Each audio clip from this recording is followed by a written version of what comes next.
Televisora Andina de Mérida presenta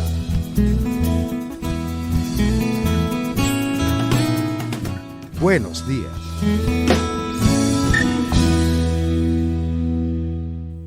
Este 24 de junio se cumplió un mes de los lamentables hechos. Este 24 de julio se cumplió un mes de los lamentables hechos vividos en la zona del Páramo, producto de la crecida de los ríos Motatán, Chama y Santo Domingo. Esto generó daños importantes materiales y logró provocar un fuerte impacto en la vialidad, en la infraestructura vial, sobre todo puentes, y adicionalmente a eso generó daños en diques tomas. Uno de los más afectados fue el de la ciudad de Valera, pero también fue arrastrado todo el sistema de galerías filtrantes que surte de agua potable al llano del Anís en la parroquia Chihuahua del municipio Sucre. Luego de un mes, como todo en la vida, las noticias también tienen un ciclo. Las noticias nacen, crecen, llegan a un punto de clímax y comienzan a decaer progresivamente hasta que es noticia de ayer. Hasta que se convierten en nada. Y también ha pasado con esto en el Páramo. Pero yo creo que no lo podemos dejar así. Y debemos profundizar en procurar una información cierta, objetiva, veraz, que proviene de el discernimiento científico de lo que allí sucedió. Y lo que allí sucedió tiene un porcentaje alto, para no decir que total, de una rama de la geografía, de una especialidad de la geografía, que es la geomorfología. Allí se produjeron hechos geomorfológicos que coadyuvaron a provocar lo que todos pudimos ver en el sitio, en fotografías y en videos. En Mérida hay un geógrafo geomorfólogo graduado en la Universidad de los Andes como geógrafo, pero su título de geomorfólogo lo obtuvo precisamente en los Países Bajos, hoy Países Bajos. Y esto ha significado que autoridad para hablar de geomorfología tiene que ser un geomorfólogo. Y así lo hizo valer en el Colegio de Ingenieros recientemente, así lo hace valer en sus aulas de clase, así lo hace valer en los cursos de posgrado, en los diplomados, y donde el profesor Jorge Carrero hace presente su conocimiento científico que permite discernir los fenómenos geomorfológicos. Hoy hemos querido conversar con el profesor Carrero y conversar sobre lo que sucedió hace más de un mes. 24 de junio, 24 de julio. Buenos días, profesor. Buenos días. Gracias por invitarme nuevamente a tu programa. Y creo que es conveniente esta conversación de hoy por cuanto los procesos geomorfológicos fueron actores principalísimos en lo que ocurrió el 24 de junio en la cuenca alta del río Chama. Por eso es interesante que hoy conversamos sobre eso. Es interesante porque dicen algunos estudiosos, no sé si especialistas, que 3 fenómenos meteorológicos distintos confluyeron en las nacientes del río Santo Domingo, Motatán y Chama.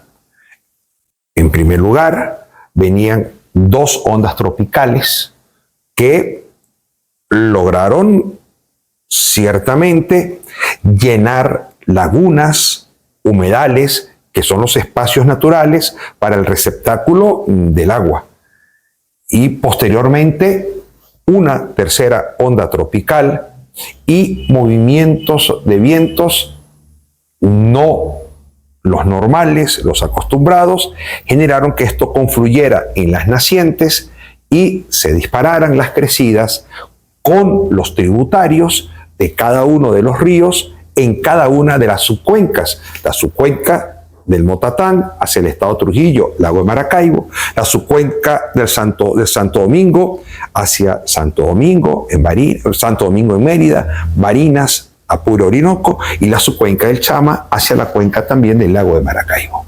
A partir de allí, pues comienza a generarse todo un movimiento geomorfológico. Bueno, mira, vamos a partir de la geomorfología, y porque esto de las masas de aire que hubo en el 24 de junio es necesario aclararlo también. La geomorfología nació como una rama de la geografía física.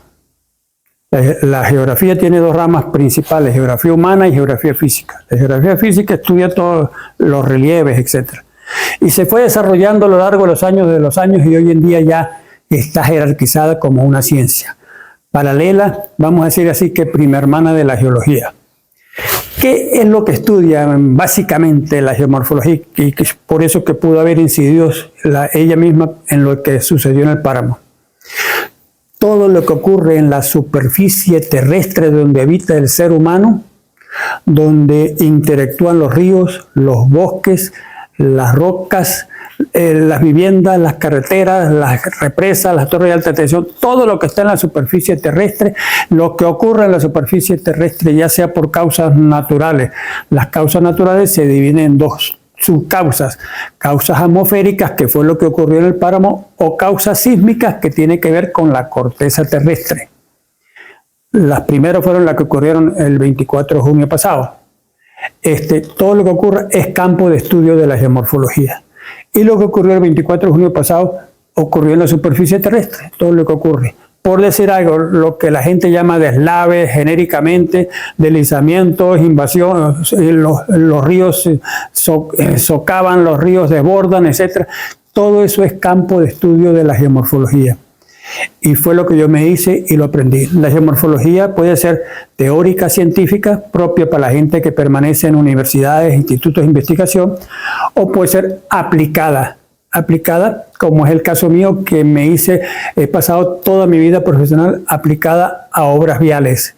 He trabajado toda la vida los procesos destructivos y constructivos de la geomorfología que tienen que ver con las carreteras en todos los ambientes de Venezuela. Pues no es lo mismo hablar de geomorfología aquí en la cuenca alta del río Chama, como hablar en el llano barinés, como hablar en la selva de Bolívar o como hablar en el litoral del estado Sucre. Todos son distintos ambientes, pero son campos de estudio de la geomorfología. Entonces, ella ocurre con procesos. Y los procesos, para desempeñarse en la geomorfología, tiene que acudir a conocimiento de ciencias vecinas. Y la más que acude y que tiene relaciones con la geología. La superficie de la Tierra, todo lo que ocurre, tiene que estar basado en geología. O sea, todo geomorfólogo tiene que tener alto conocimiento de la geología para poder entender los procesos geomorfológicos que allí ocurren. ¿Qué sucedió entonces en el páramo, profesor? Y eso pasó en el páramo. Porque lo que gobernó fue una alianza de la geología, geomorfología, en respuesta a las perturbaciones atmosféricas que hubo. ¿El detonante fueron? Hubo solamente en ese momento 2 ondas tropicales, no 3, la 8 y la 9. Pero eso que vengan ondas tropicales en la época de invierno en Venezuela, que es país tropical, es normal. ¿Qué pasó allí? ¿Qué rompió con la normalidad? Que las ondas tropicales siempre en promedio están, por ponerlos en tiempo, entre 1 y 3 días de distancia entre ellas. Mínimo 1 o 3 días de distancia. Lo normal es que sean alrededor de 2 días de distancia o más. Esas no ocurrieron de 2 días de distancia entre ellas. Ocurrieron de horas apenas de distancia entre la 8 y la 9. ¿Y qué es una onda tropical y qué es lo que viene en Venezuela? En Venezuela existe, como cualquier país tropical, Colombia es igual, la zona intertropical, que es zona de convergencia de masas de aire que vienen de la península ibérica, España y Portugal, vienen de allá desde el noreste trasladándose hacia Sudamérica, atraviesan todo el Atlántico. Y si atraviesan todo el Atlántico, poco a poco, en la medida que se van acercando al Ecuador, el océano es más caliente. Como es más caliente, evapora más agua y esas masas de aire se van alimentando de ese vapor, de manera que esas masas de aire, cuando llegan a Venezuela, llegan cargadísimas de vapor de agua. Que lo que quiere decir que atmosféricamente cualquier cosa que las perturbe, descargan ese vapor en altísima precipitación. Esas masas de aire. Pero también llegan a Venezuela, igual que son los famosos alisios que trajeron a Cristóbal Colón en 3 meses a descubrir la América que ya había sido descubierta. La otra son los alisios del sureste, que vienen del Atlántico Sur, también viajando, a la medida que se acercan al Ecuador reciben vapor de agua. Y esas dos masas de aire se encuentran. La zona de encuentro de esas dos masas de aire, ambas cargadísimas de humedad, origina las precipitaciones en la temporada de invierno. En Venezuela, el sol, por los movimientos que hay entre la Tierra y el Sol, etcétera, rotación, traslación, todo eso, el sol en el cenit, o sea, en la parte vertical, pasa sobre Venezuela 2 veces al año. En las zonas templadas, como por decir, para inventar algo, Argentina en el sur o Nueva York en el norte, llega una sola vez. En Venezuela 2 veces. Y cada vez que el sol está sobre nosotros, mira el calor que pega y el agua que evapora. Y detrás del sol, el que maneja todo la organización atmosférica del planeta Tierra, incluyendo la de nosotros aquí, incluyendo la del páramo, incluyendo todo, voy desde lo planetario hasta lo local, el sol. El sol es el que origina todo eso y maneja las corrientes de aire planetarias y todo eso. Bien, el sol cada vez que se mueve para abajo y para arriba, o sea, de Nueva York a Buenos Aires, etcétera, carga consigo detrás de él esa cinturón intertropical que les hablé, la zona de encuentro. De convergencia. Se llama las dos de manera, cinturón intertropical y zona de convergencia intertropical, sí. Se llama de las dos maneras. Y como ese cinturón siempre se mueve arriba y abajo, solamente hasta los trópicos. Trópico de Cáncer arriba, trópico de Capricornio abajo, no pasa de ahí.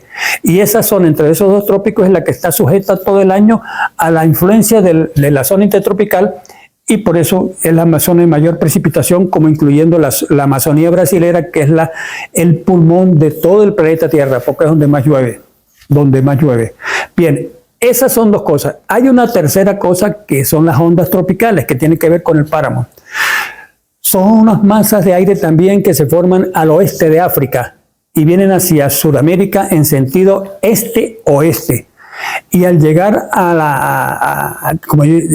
es la misma latitud donde se origina en África y coincide con la misma latitud del promedio de Venezuela, que es unos 8 grados norte, entonces coincide con ese cinturón intertropical y produce unas perturbaciones que las nubes ya no dejan funcionar solamente de manera horizontal, empiezan a funcionar de manera vertical, subiendo o bajando, se forman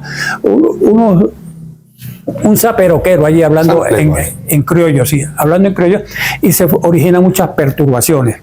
Bueno, eso ocurrió en el páramo merideño. Las 2 ondas tropicales muy cerca una de la otra, porque cada una origina precipitación. Por ejemplo, la onda tropical 19 está en el oriente de Venezuela en este momento. Yo vi la imagen de satélite hace rato y hasta este momento no se ve peligrosa, pero uno no sabe qué va a pasar con ella cuando llegue aquí a sobre Mérida, que puede ser en la medianoche o mañana por la mañana, si viene disipada o viene aumentada. Eso es difícil de predecir. Bien, entonces no sabemos. Pero el cinturón intertropical coincidió con 2 ondas tropicales que estaban juntas. Y si cada una llueve, se sumaron el hambre con las ganas de comer. 2 bultos lluviosos se juntaron, las 2 ondas tropicales con el cinturón intertropical, que también son masas de aire muy cargadas, y produjo la precipitación excesiva. ¿Por qué fue diferente en las 3 cuencas? Santo Domingo, Motatán y Chama. Porque las masas de aire que vienen muy cargadas de humedad son muy pesadas. Por la humedad les infiere el peso, y la gravedad de la Tierra hacen que se trasladen a muy baja altura. Muy baja altura quiere decir por debajo de las superficies de las cimas de las montañas, si hablamos de nuestra cordillera andina, por debajo de las cimas de ellas, en las laderas, en el fondo de los valles y cosas de esas.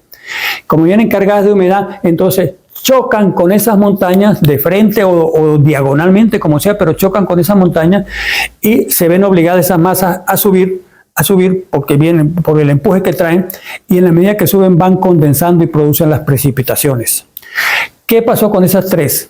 Que la orientación de la cuenca del Motatán es muy distinta a la del Chama. Los vientos alisios que llegan al norte de Venezuela es fácil que se encaucen por la cuenca del Motatán porque encuentran el corredor del río de la parte baja, la cuenca baja del Motatán, y se ven subiendo y se ven subiendo. Y entonces esa parte baja y tiene muy pocas cuencas de quebradas afluentes, porque las masas de aire se van adaptando a la orientación de las cuencas. Va un corredor de nubes así, cuando hay una cuenca que es lateral así, parte de esas masas agarra para allá. Si hay otra cuenca aquí, parte agarra para allá. Se va distribuyendo en brazos como si fuera un pulpo. Se van distribuyendo, el ser humano no se da cuenta de eso, se van distribuyendo. Y en cada cuenca de esa, en la medida que va subiendo, van condensando y van produciendo precipitación. Esa orientación del Motatán agarró esa masa de aire de abajo para arriba, mientras que la cuenca del Chama la agarró de arriba para abajo. Y como se juntaron los tres, por lo general, en tiempos de temperatura húmeda, de temporada húmeda normal, cuando llegan esas masas de aire a la cima de las montañas, vale decir Mucubají, que vienen desde el piedemonte trujillano, ¿verdad?, que vienen desde el piedemonte trujillano, ya en las laderas ha dejado la fuerte precipitación, de modo que cuando llegan a Mucubají llegan ya bastante secas. Por eso no existen bosques naturales en el Mucubají, ¿ok? Es natural. Esta vez, 24 pasado, hace un mes, no sucedió eso, porque como se juntaron los tres protagonistas meteorológicos que ya les nombré, entonces ya llegaron a la cima cargadas de humedad. Por eso dejaron las precipitaciones allí y terminaron de cargarlas, y por eso llegaron repeles solamente hasta los alrededores de, vamos a decir, Puente Real, Los Araques. Por allí llegó un poquito más acá para hablar del Valle Medio del Chama. Es por eso que no llovió en la cuenca del Mocotíes en esta oportunidad, y hace 30 años sí llovió. Esa es la causa por la cual causó más estragos en una y causó más estragos en otra. Ahora, esto genera y desencadena una serie de acciones geomorfológicas, y eso es lo que vamos a analizar luego de los compromisos comerciales. En esta mañana de Buenos Días por la televisora Andina de Mérida, con el profesor Jorge Carrero, que nos ha recibido gentilmente en su casa, en su oficina, dentro de su casa, para conversar sobre este tema. Es geógrafo, geomorfólogo. Egresó en la Universidad de los Andes, se especializó en los Países Bajos, en Holanda, Europa. Compromisos comerciales. Buenos días.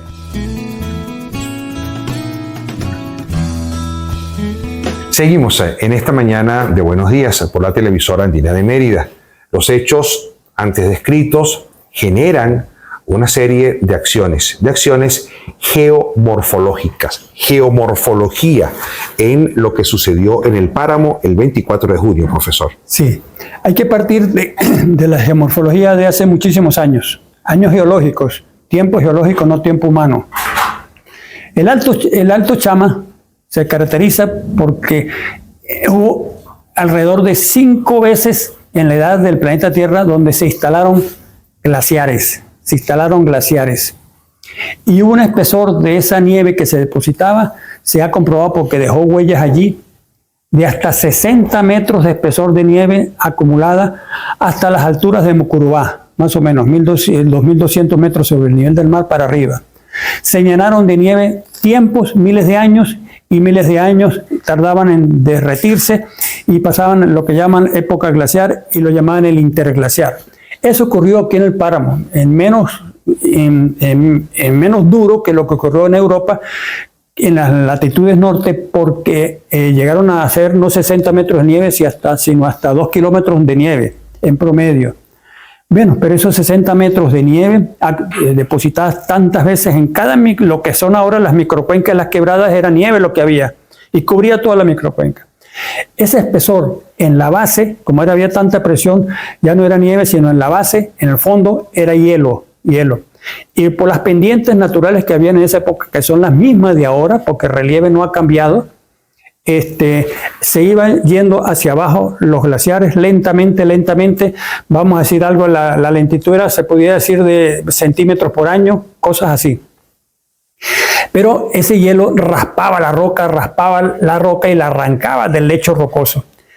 Y después, cuando se fueran derritiendo, parte alimentaron de ese derretimiento gigantesca cantidad de agua hecha nieve, pasaba en ese momento de manera líquida al río Chama. Y el río Chama tenía volúmenes hasta 10 y 20 veces más los máximos que los que ocurre hoy en día, y agarraba parte de esas rocas que había arrancado los glaciares y las transportaban abajo, y es en parte lo que sirvió para la terraza donde está la ciudad de Mérida fundada. Pero parte se quedaron acumuladas allá por la acción misma de los glaciares cuando existían, y esas son las denominadas morrenas glaciarias. Esas morrenas glaciarias contienen mucho material acumulado, que son las colinitas, turísticamente hablando, las colinitas sembradas de pino que están en los alrededores de la laguna de Mucubají. Esas son morrenas glaciarias, que desde el punto de vista de la geología superficial, en este caso ya pasa del campo de la geomorfología, son sedimentos muy recientes, no se han hecho roca monolíticamente hablando, son recientes. De manera que con esta precipitación que hubo ahora el 24, ¿cómo podemos nosotros explicar que en apartaderos se esparramaron rocas redondeadas y rocas que son muy duras para ser redondeadas? La roca, cuando sale de un lecho rocoso, sale angulares, y entonces las aguas de tanto voltearlas las redondea. Por eso es que uno encuentra, cuando uno bañase los ríos, encuentra rocas redondeadas. Pero ya están las nacientes. El río Chama apenas estaba naciendo, y el río Chama es una simple quebradita, no tiene fuerza y es parte de esas rocas que se esparramaron en apartamentos son redondeadas. ¿De dónde salieron?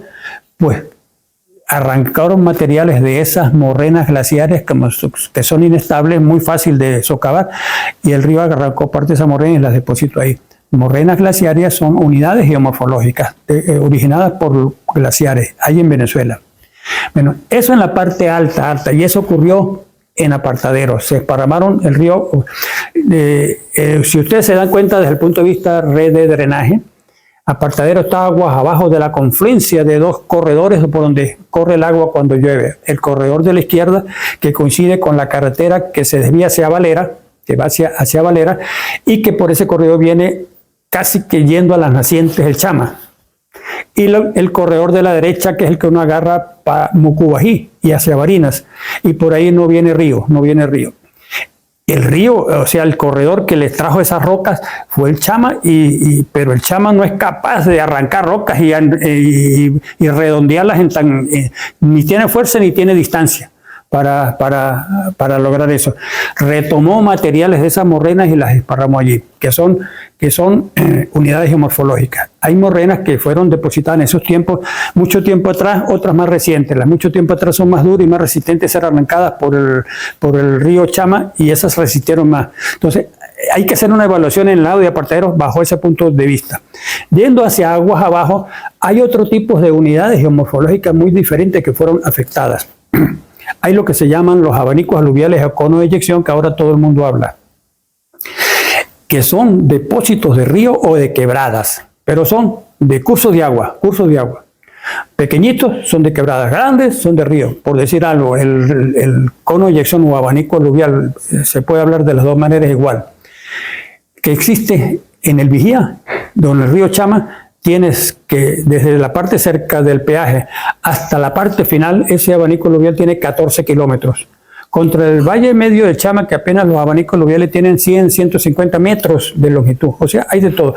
Pero en el páramo, los abanicos aluviales del pasado son los que son aprovechados ahora para la agricultura, para instalarse los caseríos, para tratar de instalar las carreteras, las torres de alta tensión, todo eso.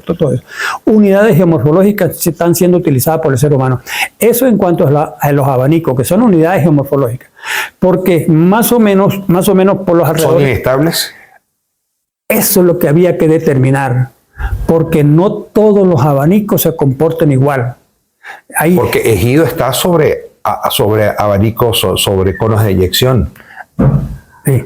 De tres Sí. subcuencas. Sí, pero no es lo mismo. Porque por eso hay que conocer muy bien la geología. Por eso es que yo personalmente he criticado muchas declaraciones que personas han dado sobre lo que sucedió en el Páramo en medio de un desconocimiento total de lo que es la geología y la geomorfología del sector. Vamos a poner un caso hipotético. Una quebrada que en las cabeceras arranca material de pura arcilla, deposita un cono de eyección que es de pura arcilla. Pero si otra quebrada no está en donde las rocas son de pura arcilla, sino son rocas blocosas, como lo que ocurrió hace unos años en Tobar, que eran bloques lo que bajaba, entonces son bloques. Entonces el material contentivo en esos abanicos aluviales es distinto de acuerdo al escenario geológico donde discurren esas quebradas. Y hay que estudiarlo cada caso. Y ahí se les dan por decir, los abanicos aluviales se comportaron tal cosa. ¿Por qué generaliza si cada uno se comporta distinto? Y unos aguantaron la arremetida del río Chama, otros no aguantaron nada. Hay que estudiar por qué este aguantó y por qué este no aguantó. Esa es la razón de ese movimiento de masas que produjo el río Chama, en el caso del Chama, pero que lo hizo el Motatán y el Santo Domingo.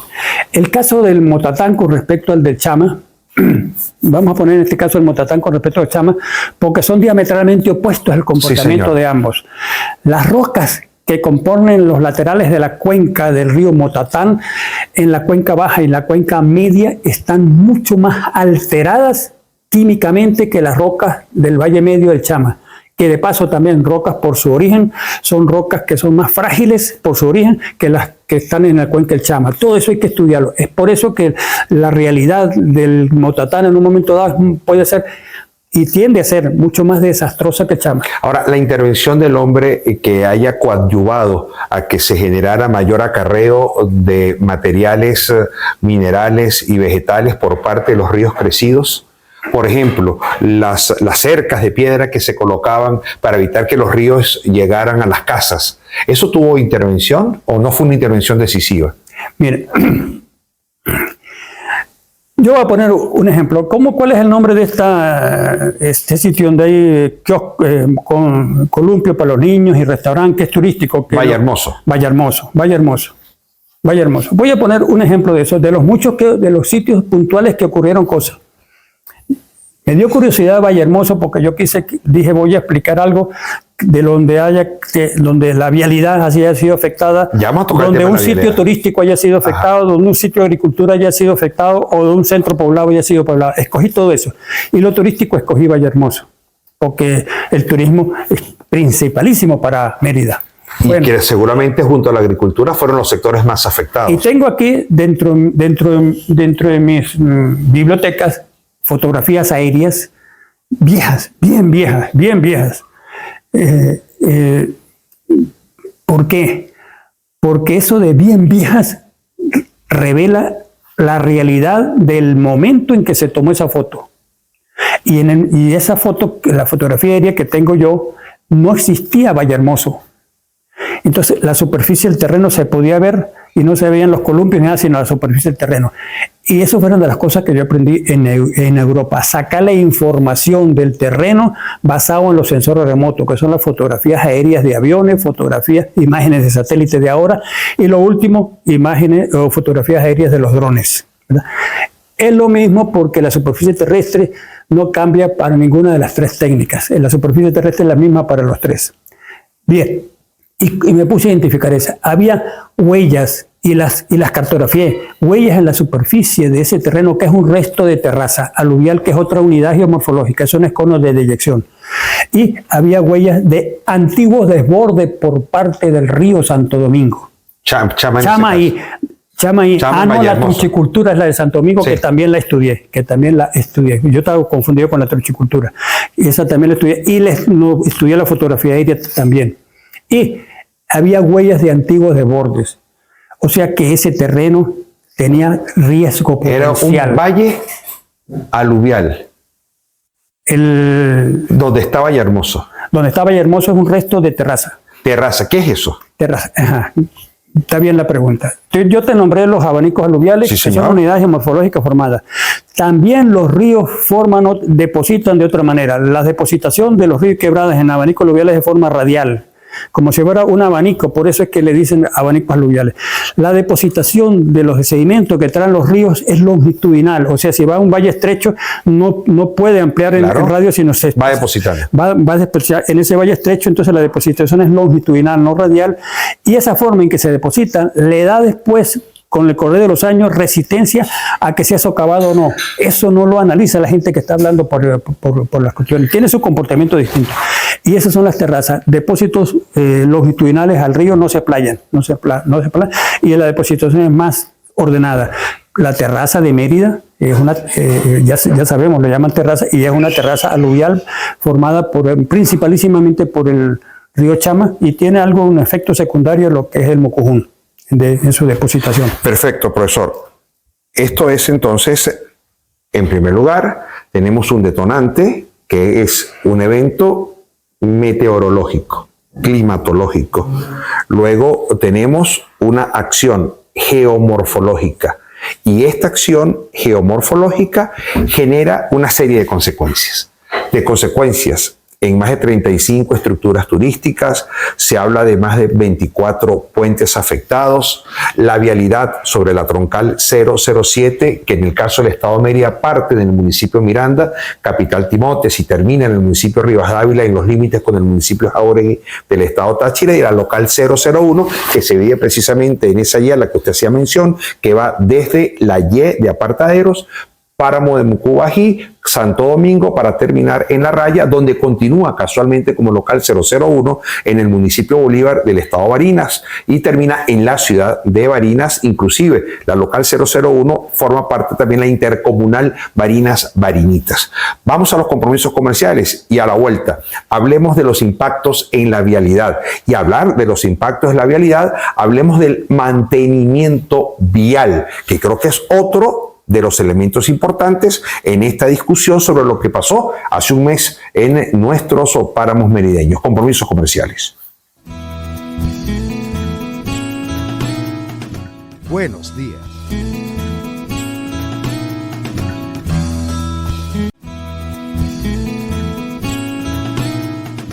Buenos días.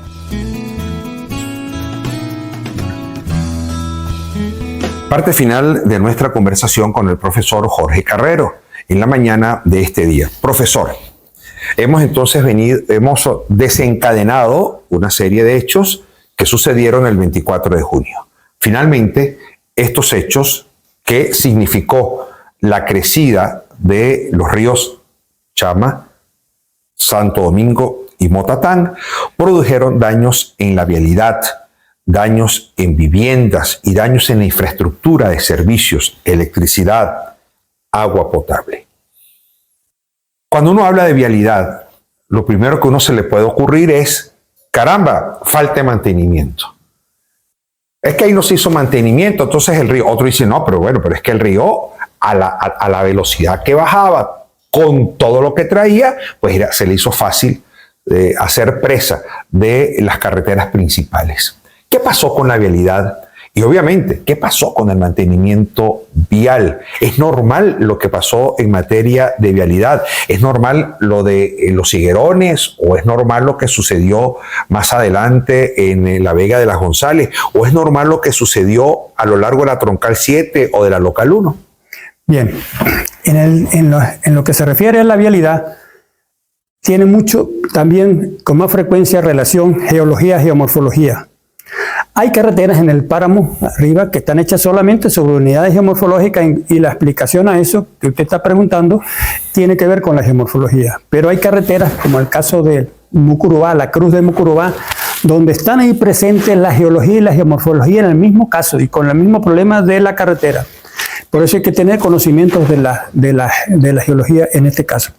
¿Qué pasa? Las carreteras, una vez que se construyen, empiezan a ser utilizadas.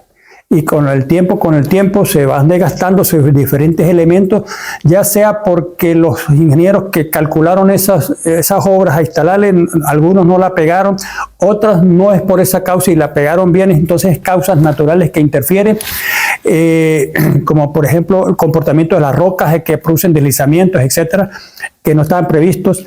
Y la otra es el mismo ser humano, cómo utiliza la carretera cuando ya está en funcionamiento. Por ejemplo, cuando la gente se comienza, porque son un imán las carreteras cuando se construyen, para atraer la gente que se instale en sus laterales. La gente que se instala en sus laterales necesita las casas que se construyen, necesita cloacas, necesita aguas blancas, aguas negras, y empiezan a hacer de manera espontánea esas labores, y esas labores muchas veces van al interior del suelo o de la roca y van percolando y van dañando la calzada. Entonces hay muchas causas por las cuales. Eso quiere decir entonces que a partir de determinada fecha, de acuerdo al sitio, hay que empezar a implementar medidas de mantenimiento preventivo, o sea, determinar que puede ocurrir tal problema en la carretera, así no haya ocurrido, pero se determina desde ya que si no se le hace un mantenimiento ahorita, alguna obra de ingeniería adicional, va a haber catástrofe. Pero ahorita, presente, futuro, pero pasado, se hizo el mantenimiento preventivo. La existencia o no existencia del mantenimiento preventivo coadyuvó a que los ríos actuaran sobre la vialidad y generaran los daños que generó. Sí, el mantenimiento preventivo hay que hacerlo en la estación de sequía. Es obligatorio hacerlo en la estación de sequía. En el pasado, el mantenimiento preventivo en estaciones de sequía se hacía, es verdad, se hacía. Que a veces no era lo suficiente, es otra cosa. Ahora no se hace. Mantenimiento preventivo no se hace. No hay ingeniero que vaya en la estación de sequía, mire, aquí puede irse la calzada el día de mañana, vamos a reforzar esto, etcétera. Eso no se hizo. Entonces muchos sitios donde las carreteras, donde las cedieron ante los procesos de socavación lateral por parte del río Chama, eso se podían prever, pero ni siquiera inspecciones en el sitio ocurrieron, y por eso la carretera se fue en muchos sitios. Por ejemplo, Los Higuerones es parte de eso. Mantenimiento, que había que hacerle mantenimiento preventivo y no se hizo. ¿Por qué? Porque los ríos, por una u otra causa geológica o mismo geomorfológica, tienden a curviar, o sea, a meandrar, que es el término técnico, tienden a meandrar. Y esas curvas de meandro tienden a desplazarse aguas abajo o tienden a ampliarse, acercándose a donde está construida la carretera, por ejemplo, acercándose a y esa tendencia. Y cuando uno agarra una fotografía bien vieja, por decir, antes de que se hiciera la carretera, cuando la carretera tenía 5 años de construida, cuando tenía 10 años, cuando tenía 20 años, uno le puede determinar cómo ha ido evolucionando el río en ese caso y si se está acercando a la carretera, y puede determinar la velocidad para poder implementar obras de ingeniería para que no ocurran las catástrofes. Eso no se hace, técnicamente no se hace. Antes se hacía y a veces no se hacía bien, pero ahora no se hace. Eso colaboró a la acción del río. Eso colaboró a la acción del río. Eso colaboró a la acción del río. Hubo casos que no se podía determinar que pudieran haber problemas, como ocurrió ahorita el 24, y que ya no es culpa de mantenimiento, sino procesos de la naturaleza, Por eso había que identificar cuáles eran procesos de naturaleza y cuáles eran causados por el hombre y cuáles por falta de mantenimiento. Todo eso técnicamente hay que hacerlo. Eso tampoco no se hizo. En los últimos años no se ha hecho eso, Pasó lo que pasó y también en eso colabora mucho el desorden en la planificación urbana que priva en nuestro estado y en nuestros municipios. No hay un plan de ordenamiento urbano vigente que coadyuve, que colabore, que facilite la planificación de dónde construir y de dónde no construir, a partir de lo que usted acaba de señalar desde el punto de vista geológico y geomorfológico. Fíjate, en el pasado, por normas municipales, ordenaban que no se podía construir, que había que dar un retiro de 20-25 metros. Ahora me estaban diciendo hace unos días atrás que pusieron 300 metros insólitos, y en el valle del río Chama eso es insólito, porque si hay que retirarse 300 metros nadie puede construir en ninguna parte, porque hay partes donde el valle del río Chama es más angosto que 300 metros, es decir, que nadie puede construir allí. Eso es insólito.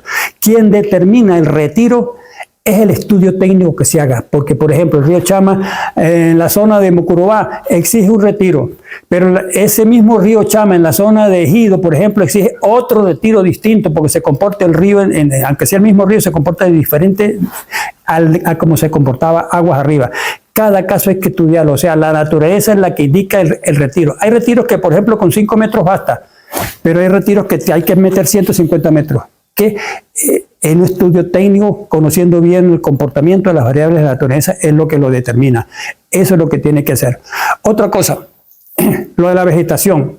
Siempre que ocurren estas catástrofes, salen personas diciendo, hasta profesionales, de todas las carreras ambientales, todas. No eximo la mía tampoco. Salen profesionales también ahí de la geografía declarando que es culpa de la deforestación. ¿Hubo deforestación y la deforestación es culpable de lo que sucedió? Vamos a hablar claro.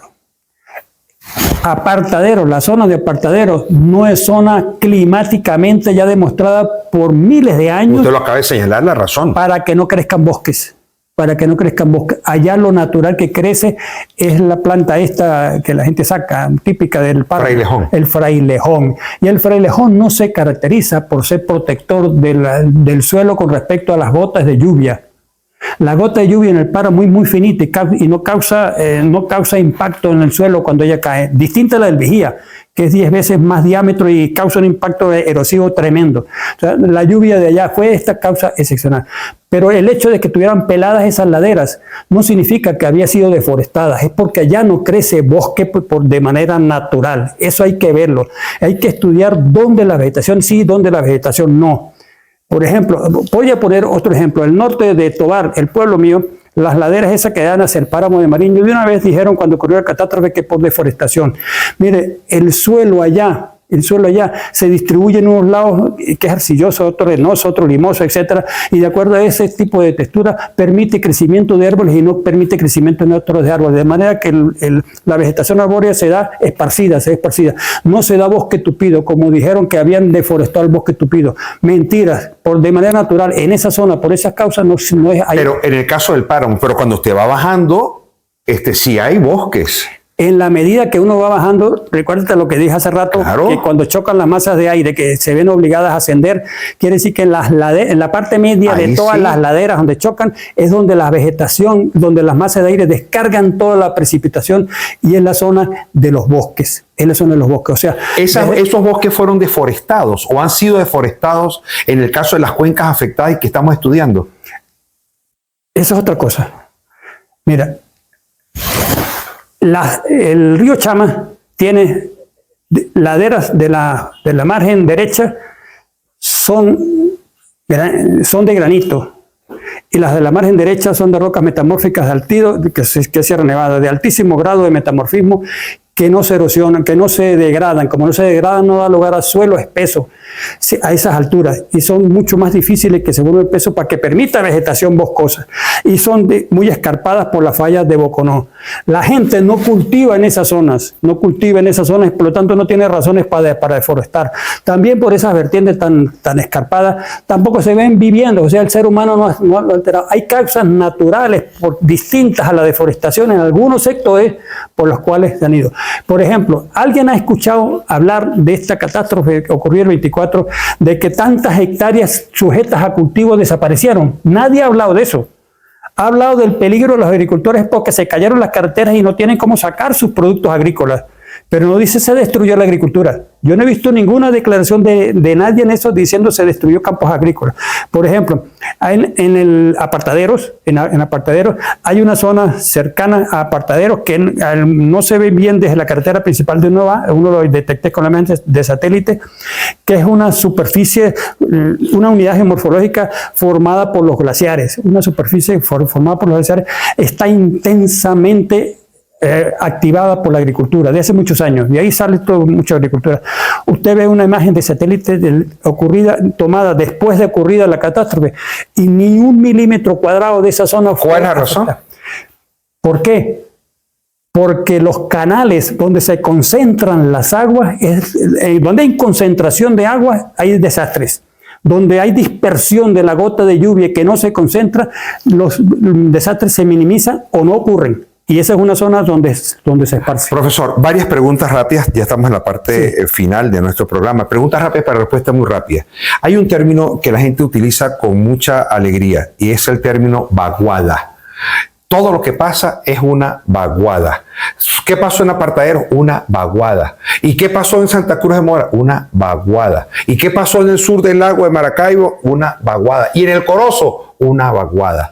¿Se puede utilizar el término vaguada con esa alegría? Tú me dijiste que con palabras cortas, vaguada es igual a onda tropical. Y ya hablamos hace rato de onda tropical. Perfecto. Pregunta número 2. Comienza ahora a consolidarse las obras de vialidad.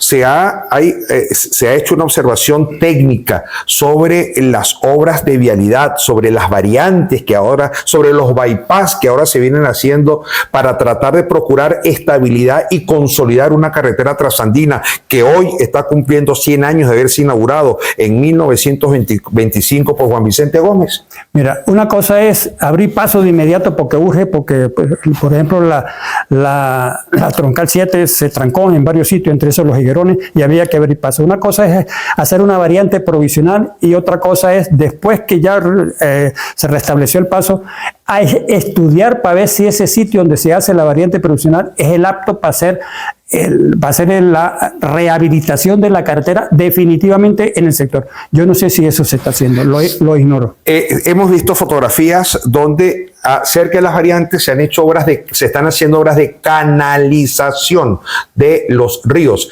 Eso es lo lógico, es el deber ser técnico, geológico, geomorfológico, con la aplicación de los conocimientos de la ingeniería civil. Mira, hay casos donde la canalización es muy necesaria y se hacen los estudios y se determina que hay que canalizar. Pero hay casos donde se determina que no se debe canalizar, porque cuando uno canaliza un río le aumenta la pendiente longitudinal y aumenta la velocidad y fuerza de las aguas, y aguas abajo causa daño donde antes de que hicieran esa canalización no lo hacía. Por eso hay que estudiar, hay que ser técnico. Vuelvo a repetir, insisto, en estas cosas hay que ser muy técnico, muy técnico. No porque seas amante del ambiente, no porque se estudiaron materias de manera genérica en las universidades ya se hace técnico una persona. La naturaleza existe muchos aspectos técnicos para poder decir hay que hacer esto o no hay que hacer esto. Entre esos la canalización. 16 puentes arrastrados, es que no se aplicó la técnica ni se hicieron los estudios pertinentes para la instalación de esos puentes que comunicaban la carretera troncal con los ramales para bajar la producción agrícola. Mira, te voy a poner un caso muy rápido, el de Chichuy. Voy a poner solamente un caso. Ese puente nunca se instaló en el sitio que debía instalarse. No reunía condiciones ni geológicas, ni geomorfológicas, ni hídricas. Ninguna de las tres las reunía. Y lo peor es que están haciendo las bases para construirlo unos 20, 30 metros a un lado. Que va a pasar lo mismo. Va a pasar lo mismo porque no se sale de las condiciones malas. Sigue teniendo las mismas condiciones. O sea, tampoco hicieron estudios. Se ve que no hicieron estudios. Ha sido consultada la Facultad de Ingeniería Civil y ha sido consultada la Escuela de Geografía, aunque usted es un profesor geógrafo que da clase en ingeniería y algunos dicen que es paradójico, pero es cierto y es bien. Ha sido consultada para todos estos estudios y todos estos análisis técnicos para la consolidación de las vías. Mira, yo no sé la escuela de geografía porque yo no soy docente, allá nunca lo he sido. Pero en lo que respecta a la Facultad de Ingeniería tengo entendido que el que se puso a la orden fue el decano, por si nos necesitaban, pero él dijo que siempre que el gobierno hablara con las autoridades pidiendo la ayuda. Tengo entendido que el gobierno no ha pedido la ayuda. Muchísimas gracias al profesor Jorge Carrero. Interesantísima conversación en la mañana de este día. Gracias, profesor. Como siempre, delicioso el café y delicioso el momento de conversación, de percibir, de recibir conocimiento y de que ustedes tengan el conocimiento técnico, científico de lo que ha sucedido en nuestro páramo merideño. Feliz resto del día y gracias por su atención. Televisora Andina de Mérida presentó